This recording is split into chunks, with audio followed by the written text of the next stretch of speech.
திரு துரைக்கண்ணா, இங்க ஓ பன்னீர்செல்வம் இன்றைக்கு ஒரு ஆலோசனை நடத்துகிறார். ஏற்கனவே ஒரு கூட்டம் நடத்தி கருத்து கேட்டாங்க. இன்றைக்கும் ஒரு துண்டுச்சீட்டில் நம்ம என்ன பண்ணலாம், எந்த கூட்டணிக்கு போகலாம்னு ஒரு கருத்தும் கேட்கப்படுகிறது.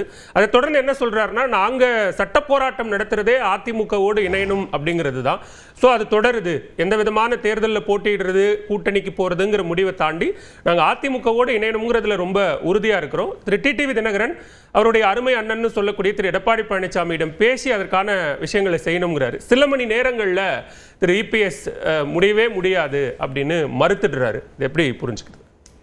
இல்லை, மரியாதைக்குரிய திரு ஓபிஎஸ் அவர்கள் தொடர்ந்து ஒருங்கிணைந்த அண்ணா திராவிட முன்னேற்ற கழகம் தான் தேர்தல் களத்தில் திராவிட முன்னேற்ற கழகத்தை வீழ்த்த முடியும் என்கிற அந்த யதார்த்த நிலையை உணர்ந்து தொடர்ந்து இந்த இரண்டாம் தர்ம யுத்தத்தை நடத்தி வருகிறாரு. சட்ட போராட்டத்தை நடத்தி வருகிறாரு. அரசியல் ரீதியாகவும் தார்மீக ரீதியாகவும் இந்த போராட்டத்தை தொடர்ந்து நடத்தி வருகிறார். நீங்கள் குறிப்பிட்டது மாதிரி ஏற்கனவே 2-3 முறை மாநில நிர்வாகிகளோடு மாவட்ட செயலாளர்களோடு ஒரு கலந்துரையாடல் நடத்தி அவங்கள்ட்ட கூட ரிட்டனாக எழுத்துப்பூர்வமாகவே வாங்கினார். இப்போ இன்றைக்கு பரீட்சார்த்தமாக மிக அதிக அளவில் தமிழ்நாட்டிலேயே மிக அதிக அளவில் புரட்சித்தலைவர் எம்ஜிஆர், மரியாதைக்குரிய செல்வி ஜெயலலிதா இவர்கள் காலத்திலே பயணித்த பெரும்பாலான மாவட்ட நகர ஒன்றிய நிர்வாகிகள், கிளை நிர்வாகிகள், அந்த பிரிவுகள் 18-20 பிரிவு, பேரவை, பாசறை, இந்த பிரிவுகளில் இருக்கிறவங்க மிக அதிகபட்சமாக தேனி மாவட்டத்தில் இருக்காங்க. இவர் நியமித்தவர்களை விடவும் அவங்க அதிகமாக ஏறத்தாழ ஒரு 18,000 நிர்வாகிகள், ஒரு 10-12,000 பேர் அதிலே இருக்கிறாங்க. அப்போ அவர்களுடைய கருத்தை அந்த தேனி மண்ணிலிருந்து அதையும் தெரிந்து கொண்டு நம்ம அந்த முடிவை எடுக்கணும் அப்படிங்கிறார். 2 விஷயம் சொல்லிட்டார். தனி கட்சி இல்லை, இப்போதைக்கு தேர்தலில் போட்டியிடும் எண்ணமும் இல்லை. அப்போ தன்னை நம்பி வந்த தன் பின்னால் இருக்கிற அந்த ஆயிரக்கணக்கான நிர்வாகிகள், பல்லாயிரக்கணக்கான தொண்டர்கள், காலமெல்லாம் ரெட்டலைக்கு வாக்களித்தவர்கள் அங்கே இருக்கிறாங்க. அதனால அவர்களை இணைத்து விட்டு நாம ஒதுங்கிடுவோம் அப்படிங்கிற மனநிலையில் தான் இருக்கார். எனக்கு முதலமைச்சர் நீங்க நம்பி வந்த நிர்வாகிகள்னு சொல்லும் போது முக்கிய நிர்வாகிகள், உடனிருந்த நிர்வாகிகள் பலரும் திமுகவுக்கு வந்துட்டாங்க. வைத்திலிங்கம் உட்பட, சுப்புரத்னம் உட்பட பலரும் திமுகவுக்கு வந்துட்டாங்க. இப்ப அவர் யாருக்காக களத்தில் நிற்கிறார் அப்படிங்கிற ஒரு கேள்வி வருது. இதுதான் முக்கிய கேள்வி. அனைத்து இந்திய அண்ணா திராவிட முன்னேற்ற கழகத்தோடு 53 ஆண்டுகளாக நான் பயணித்து வருகிறேன். இந்த கட்சி தொண்டர்கள் கட்சி.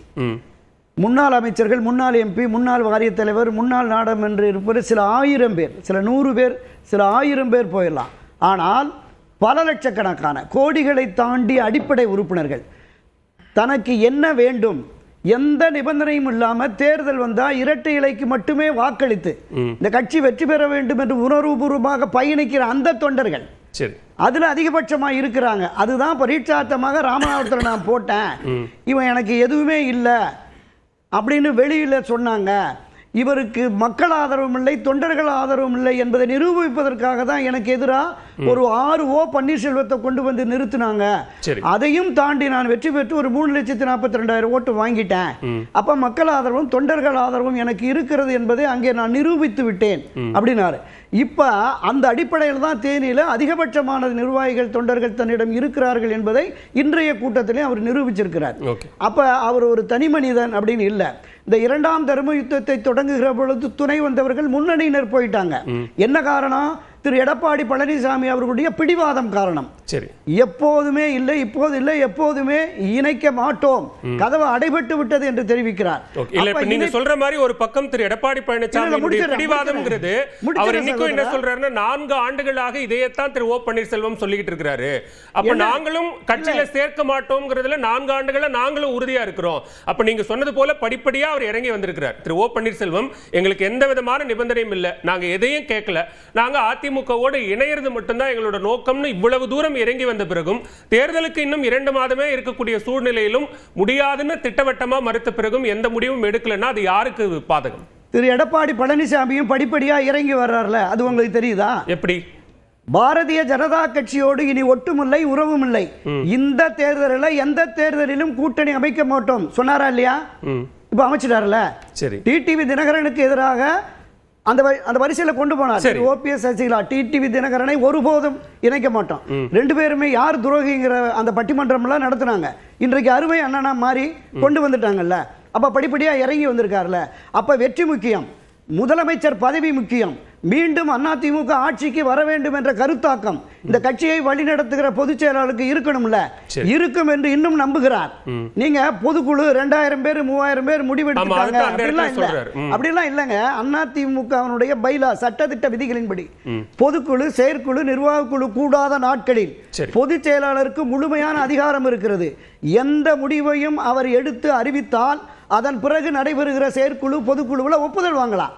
நீங்க இன்னைக்கு அந்த அனைத்து இந்த அதிமுகவினுடைய ஒட்டுமொத்த உரிமை கொண்டாடுகிற திரு எடப்பாடி பழனிசாமிக்கு அந்த உரிமை இருக்கிறது. அதைத்தான் அவர் திரு OPS சொன்னாரு.